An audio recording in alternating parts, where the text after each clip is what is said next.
and let us all do we can to build a better future. It's important to use our voices.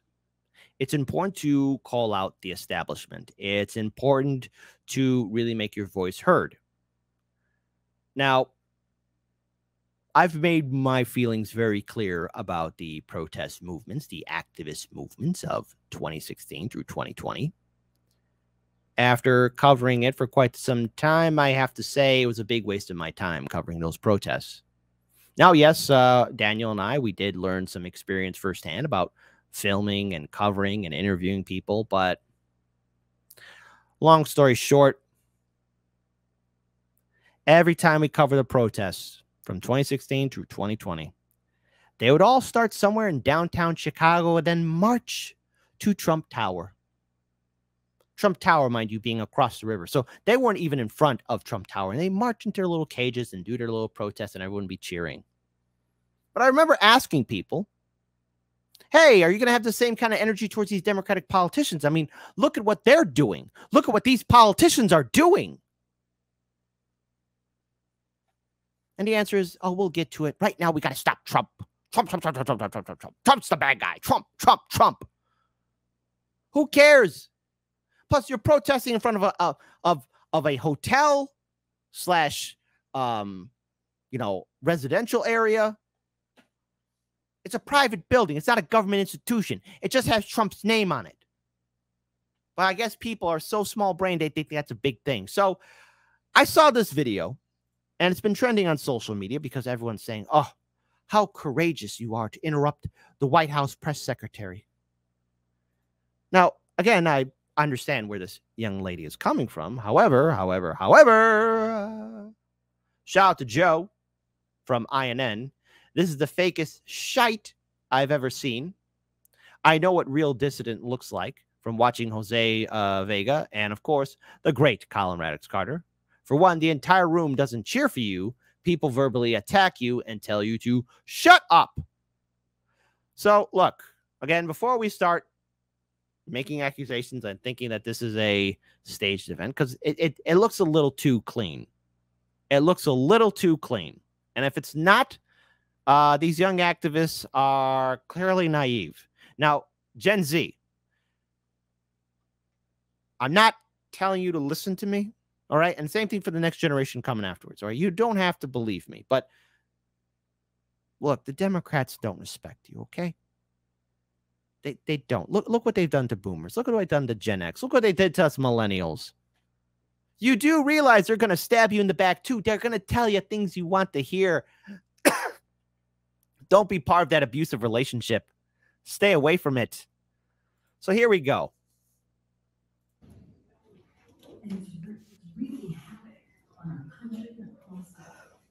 Excuse me for interrupting, but asking nicely. No, again, starting off, you don't say excuse me for interrupting. You're like, hey, jag off. It hasn't worked out. 1 million young people wrote to the administration pleading not to approve a disastrous oil drilling project in Alaska, and we were ignored. So I'm here channeling the strength of my ancestors and generation. Will the administration stop approving new?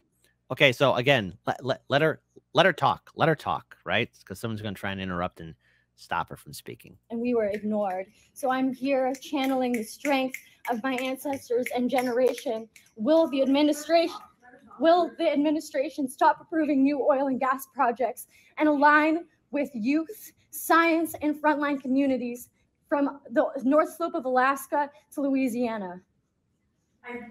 First of all, I appreciate your courage. Which I have to say, again, this seems a little bit too clean. And I love all the snapping. Now, again, if this is truly real, okay, look, again, you do realize that those pipelines are still going to be approved, right, kiddo? Like, everyone's going to say, oh, wow, you're so brave and courageous. All right, approve the pipeline.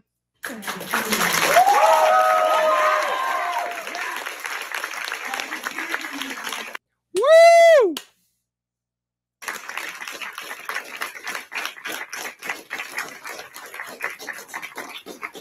What I'll say to you, and all you have to do, and I know you're speaking about a particular project, and I get that, I understand. It's understand that. And I, you have Look again. Crying doesn't matter, okay? Millennials have been doing that for quite some time too, okay? They don't care.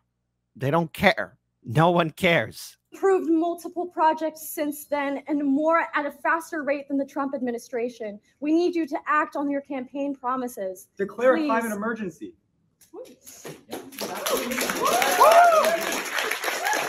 Which side are you on now? Oh my God. Are you, were they trying to do a song? Wait.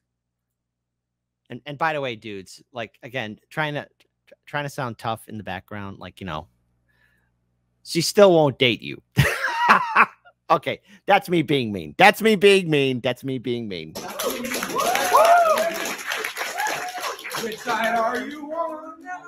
Please respond. Please respond. I was trying to, and I'm happy to respond. So look, this is an administration, and if you look at this president, you look at the action that he's taken, he has taken more action on climate change than any other president. Bull. Just talk about that thing called the Nord Stream pipeline, and we'll get to that. Has an ambitious policy. He has. And I don't think you can deny that. I think you could agree with everything that he's put forward and he has done. And there's always more work to be done. He's going to continue to be ambitious. He's going to continue to take action. And that is something that he has promised during his campaign and will continue to do so. I'm happy to have this conversation with you outside of this. That means shut up and don't bother. And I like the event in the background. Voters of tomorrow. Oh, young people. Oh, please don't. Please, Gen Z. Please tell me they didn't get you. Please tell me they didn't get you. Come on. No. It's you know where this painful no is coming from? It's like that scene from The Dark Knight when Batman went to save Harvey Dent and he's like, "No, you're supposed to go after Rachel." No. That's how I feel, Gen Z. It's like, no, Gen Z, they didn't get you too.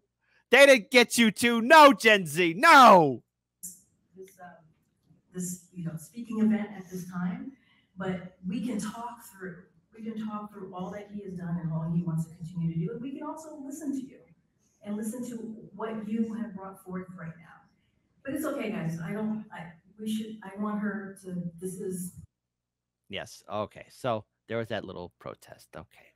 So let's talk about what a real protest or what a real shout out looks like. Because the thing is, in comparison, good friend of the show, Jose Vega, said, "I'm Gen Z too." Thank goodness. Who also cares about our environment?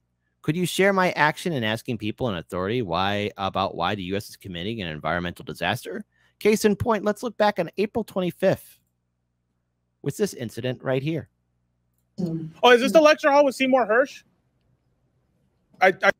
Now, again, this is how you know when you're causing a disruption, because people are going to tell you to shut up. I'm looking for the one with Seymour Hersh because it's a policy and press hall event. So shouldn't we be talking about the Nord Stream since that's the biggest story of the century? And you guys, I'm sorry. I mean, you have the executive editor of the New York Times there who came out with a phony story to try and block Seymour Hersh. It's just kind of funny how that happened, I mean, did you even acknowledge Seymour Hersh?